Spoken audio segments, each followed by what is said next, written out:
Posture de réalignement de la colonne, le guetteur, qui est une des grandes postures. S'il y a 10 grandes postures dans l'Hatha Yoga, le guetteur en fait partie. C'est une posture mère, et puis il y a toutes les déclinaisons, bien sûr, et il y en a de nombreuses. Donc, réalignement complet de la colonne vertébrale. De nouveau, le bâton, depuis l'arrière du crâne, l'ensemble de la colonne, le bassin, et c'est vraiment une ligne droite parfaite. La pièce maîtresse, c'est vraiment la tenue de la région du bassin. Donc d'un côté, il faudra vraiment rétroverser complètement le bassin, la bascule mécanique, rapprocher le pubis du nombril, resserrer la zone abdominale, particulièrement les grands droits, et serrer les fessiers. De l'autre côté, on ne lâche pas la tête, c'est recul de la tête pour que le crâne fasse ligne, comme une table, fasse ligne avec l'ensemble du dos.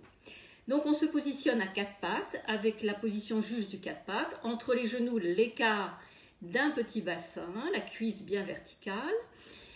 De l'autre côté, appui par les paumes de main au sol, le bras, l'ensemble du bras à la verticale de l'épaule, Entre les mains, la largeur des épaules, ça donne des bras parallèles. Donc on est positionné pour le quatre pattes.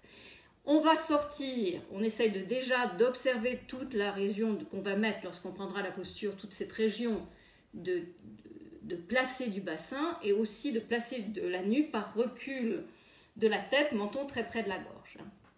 Alors, pour bien placer le guetteur, il est souhaitable de sortir, même si ça va assez vite, de sortir une jambe puis l'autre et pas les deux en même temps.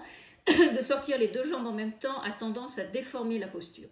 Donc on sort la jambe droite ou la jambe gauche, peu importe, sur orteil retourné au sol, on prend bien appui et tout de suite, bien sûr, l'autre jambe. Et là, on observe le réalignement de la colonne, on observe la tenue du bassin, c'est-à-dire deux écueils à éviter, ne pas être effondré, donc cambrer la région lombaire, il n'y a plus de cambrure dans la région lombaire normalement, et c'est préjudiciable, attention à ce défaut qui est tout à fait préjudiciable. Autre défaut qui n'est pas préjudiciable mais qui n'est pas la posture du guetteur, c'est de monter le bassin, autrement dit de monter les fessiers et d'aller comme si on allait vers un marsouin. Non, c'est vraiment cette rectitude, cette ligne droite parfaite. Voilà, attention placer de la nuque, ça bien sûr. Et surtout, dernière petite chose, pour tenir le guetteur, pour pouvoir le tenir sur de grandes respirations complètes, c'est une posture d'appui, c'est réalignement de la colonne, mais également posture d'appui sur les mains. Donc, c'est de se repousser du sol. C'est comme si on se prend appui, mais on prend appui sur le sol, on s'ancre dans le sol pour se repousser, pour s'alléger. Donc, ne pas venir par la pesanteur et par le tassement, au fur et à mesure, venir complètement se tasser, donc s'appuyer de plus en plus sur les poignets et les mains. Et d'ailleurs, on le sent si on a eu ça, parce que lorsqu'on quitte la posture, si on est allé vers ce défaut, on aura mal aux poignets, on aura mal aux mains. Non, si on allège, si on se repousse, il n'y aura pas ce problème. Et on tient, et on essaye de tenir le plus possible.